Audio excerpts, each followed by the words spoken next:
नमस्कार दोस्तों, स्वागत है आप सभी का चिराग क्लासेस के ऑनलाइन यूट्यूब चैनल के ऊपर। तो फ्रेंड्स, कैसे हो आप लोग? आशा करता हूं आप सब बढ़िया होंगे।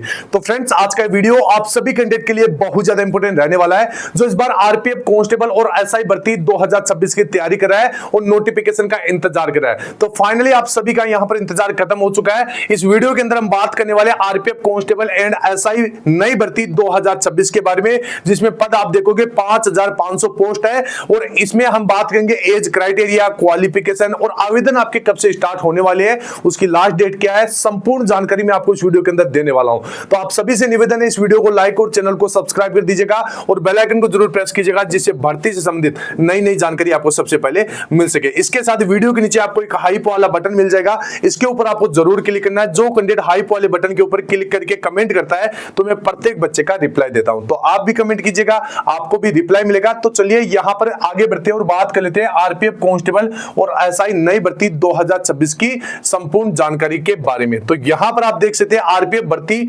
2026 सफलता का ब्लूप्रिंट, पूरी जानकारी मिलेगी।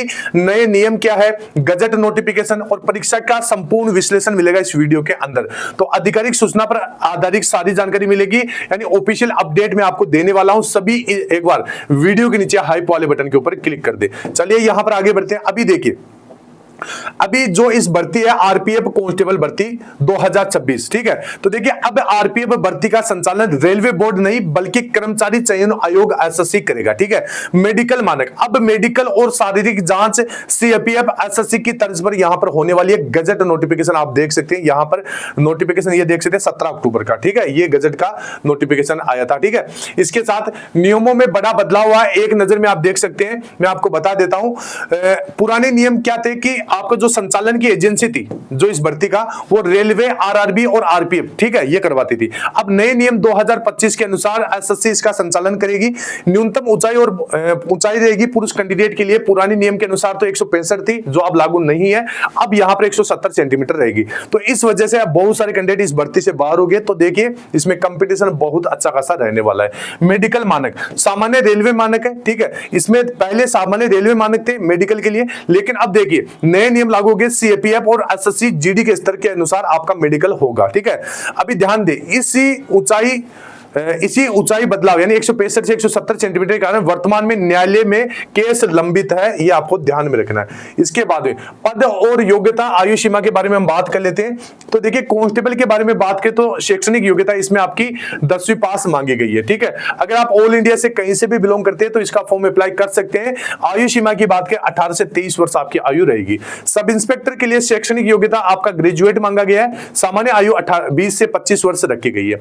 आयु में विशेष छूट एससी एसटी के लिए 5 वर्ष और ओबीसी के लिए 3 वर्ष की अतिरिक्त छूट इसमें आपको देखने को मिलेगी, ठीक है। यानी ओबीसी वाले कैंडिडेट 26 वर्ष तक इसका फॉर्म भर सकते हैं, ठीक है, ये ध्यान रखना है। इसके बाद में नए शारीरिक मापदंड पीएचटी के बारे में देखिए। तो अगर आप पुरुष कैंडिडेट है तो आपकी ऊंचाई 170 सेंटीमीटर रहने वाली है। जैसा मैंने आपको शुरू में बताया था, पहले नियम था आपका 165 का, जिसको अब खारिज कर दिया गया और अब आपका 170 सेंटीमीटर हाइट रहेगा। बिना फुलाए आपका चेस्ट 80 सेंटीमीटर होना चाहिए। 5 सेंटीमीटर का फुलाव मांगा गया है, यानी आपका चेस्ट 85 सेंटीमीटर फुलाकर होना चाहिए। इसके बाद में अगर आप फीमेल कैंडिडेट है तो 157 सेंटीमीटर आपकी हाइट होगी। चेस्ट का माप नहीं लिया जाएगा। रनिंग और फिजिकल टेस्ट एसएससी के कड़े मानकों पर आधारित होंगे, तो यह ध्यान रखना है।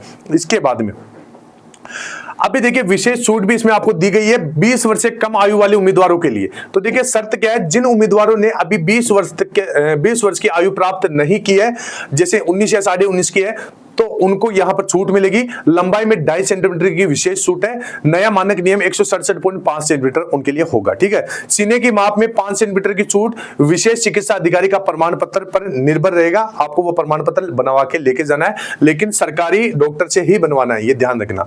इसके बाद में चयन की प्रक्रिया के 4 अहम चरण देख लीजिए। तो देखिए, सबसे पहले अगर आप इस भर्ती में आवेदन कर दे चुके हैं, करने वाले हैं, तो देखिए सीबीटी कंप्यूटर आधारित टेस्ट रहेगा। ऑनलाइन बहुविकल्पीय परीक्षा होगी, ठीक है। उसके बाद में जो इसको क्वालिफाई कर लेगा उसका यहाँ पर शारीरिक दक्षता यानी मापतोल परीक्षण होगा, दौड़, लंबाई और सीने की माप होगी। उसके बाद में आपका डीवी होगा जिसमें मूल प्रमाण पत्रों की जांच होगी और फाइनल में आपका मेडिकल होगा जो आपका सीएपीएफ स्तर की विस्तृत चिकित्सा जांच होगी, ठीक है। तो ये ध्यान रखना है। इसके बाद परीक्षा का पैटर्न आप समझिए। तो देखिए आपका कॉकपिट क्या होना चाहिए, मतलब इसमें आपके 120 बहुविकल्पीय सवाल रहेंगे, ठीक है। और आयु सीमा की बात करें तो इसमें समय सीमा आपका 90 मिनट रखा गया है, सीबीडी मोड, ठीक है। और 1/3 की नेगेटिव मार्किंग है, यानी प्रत्येक गलत उत्तर पर आपका 1 अंक काट लिया जाएगा 3 गलत उत्तर पर, ठीक है। सिलेबस और मार्क्स आप देख लीजिए। तो देखिए यहां पर गणित के 35 सवाल 35 अंक के, रीजनिंग के 35 सवाल 35 अंक के और सामान्य जागरूकता के 50% 50 अंक के रहेंगे। सफलता की कुंजी यही है कि कुल 120 अंकों में अकेले 50 अंक केवल सामान्य जागरूकता जीके जीएस के मेरिट के स्थान पर पक्का करने के लिए यह सबसे निर्णायक विषय आपका रहने वाला है, ठीक है। इसके बाद में अंतिम निष्कर्ष और आपकी रणनीति क्या होनी चाहिए इस भर्ती के लिए। तो देखिए न्यायालय का फैसला, ऊंचाई के जो मुद्दा है 165 सेंटीमीटर का, 165 वर्सेज 170 सेंटीमीटर पर कोर्ट के फैसले का इंतजार है, लेकिन सीबीटी की तैयारी निरंतर रखना है, ठीक है। सिलेबस पर फोकस, परीक्षा पैटर्न में कोई बदलाव नहीं हुआ है, 1/3 नेगेटिव मार्किंग को ध्यान में रखकर सटीकता से काम करना है। इसके साथ आगामी लक्ष्य 2025-26 के चक्कर के लिए कमर कस ले एसएससी द्वारा आयोजित परीक्षा उच्च स्तर की होगी। रणनीति अभी से आपको बनाना है, सटीक पढ़े, सफलता आपको लेना है, ठीक है। अभी आपके मन में सवाल चल रहा होगा कि ये जो भर्ती है इसका जो हमारे को नोटिफिकेशन है वो कब तक देखने को मिल जाएगा। तो देखिए नोटिफिकेशन की भी जानकारी देने वाला हूं, लेकिन उससे पहले देखिए जो मैं बातें बता रहा हूं उसको आपको बहुत ज्यादा सीरियस लेना है। यहां पर देखिए इसमें आपका जीके जीएस का एक बहुत बड़ा रोल है, 50 क्वेश्चन है जीके के, ठीक है। तो ये जो मैं आपको अब तक की जो भी आपकी आरपीएफ की जितनी भी भर्तियां हो चुकी है, ठीक है, आरपीएफ कांस्टेबल और एसआई, ठीक है, उनमें जैसे आपके जीके जीएस से जितने भी ओरिजिनल सवाल पूछे गए उन ओरिजिनल सवाल को स्क्रीनशॉट के माध्यम से मैं अपने चैनल के ऊपर करवाने वाला हूं। मतलब आपको आंसर की जो भी सवाल है उनका स्क्रीनशॉट करवा के लेके अपने यूट्यूब चैनल के ऊपर करवाने वाला हूं। स्क्रीनशॉट से आपको पता चलेगा कि वाकई में ये सवाल पूछा गया, ठीक है। तो इसी जैसे मैंने एसएससी जीडी के लिए किया था, ठीक है, उसी प्रकार मैं अब आरपीएफ कांस्टेबल के लिए करने वाला हूं ये सीरीज चालू। तो आपको क्या करना है, इसी सीरीज को ज्वाइन कर लेना है और देखिए सबसे पहले आपको चैनल को सब्सक्राइब करना पड़ेगा, तभी आपको उस सीरीज का नोटिफिकेशन मिलेगा। उसमें मैं आपको क्या कराऊंगा, आरपीएफ कांस्टेबल में अब तक जो आपकी भर्ती हुई है, जैसे मान लीजिए 2018 से लेकर 2026 तक, ठीक है, इसमें जितनी भी आपकी भर्तियां हो चुकी है या इससे भी पहले की जो भी भर्तियां हैं, जितनी भी भर्तियां हो चुकी है उनमें जो भी ओरिजिनल सवाल पूछे गए हैं वो ओरिजिनल सवाल में स्क्रीनशॉट के माध्यम से आपको पढ़ाने वाला हूं। तो आप चैनल को सब्सक्राइब कर लीजिएगा, क्योंकि जीके के हुबहू सवाल वहां पर आपको देखने को मिलेंगे, क्योंकि सवाल देखिए बार बार रिपीट होते हैं, ठीक है। तो वो रिपीटेड आपको सवाल पढ़ना है। अभी यहां पर मैं आपको बता देता हूं आपका ये भर्ती है ये कब तक आपको देखने को मिल जाएगा। तो देखिए आगामी चरण नई भर्ती के जो फॉर्म है जून जुलाई 2026, ठीक है, तक आने की संभावना है। तो आपको तैयारी भी उसी प्रकार से रखना है, ठीक है। तो देखिए ऑल ओवर मैंने आपको सारी कुछ जानकारी दे दी है। आई होप आपको ये वीडियो अच्छा लगा होगा। वीडियो अच्छा लगे तो वीडियो के नीचे आपको एक हाइप वाला बटन मिलेगा, इसके ऊपर आपको जरूर क्लिक करना है। जो कैंडिडेट हाइप वाले बटन के ऊपर क्लिक करके कमेंट करता है तो मैं प्रत्येक बच्चे का रिप्लाई भी देता हूं। तो आप भी कमेंट कीजिएगा, आपको भी रिप्लाई मिलेगा। और हमारा जो टेलीग्राम चैनल है उसका लिंक वीडियो के डिस्क्रिप्शन बॉक्स में दे रखा है, तो जाके वो भी आपको ज्वाइन कर लेना है। तो आई होप मेरे द्वारा दी गई जानकारी आपको अच्छी लगी होगी। फिर मिलते हैं नेक्स्ट वीडियो के अंदर, तब तक के लिए जय हिंद, जय भारत, वंदे मातरम।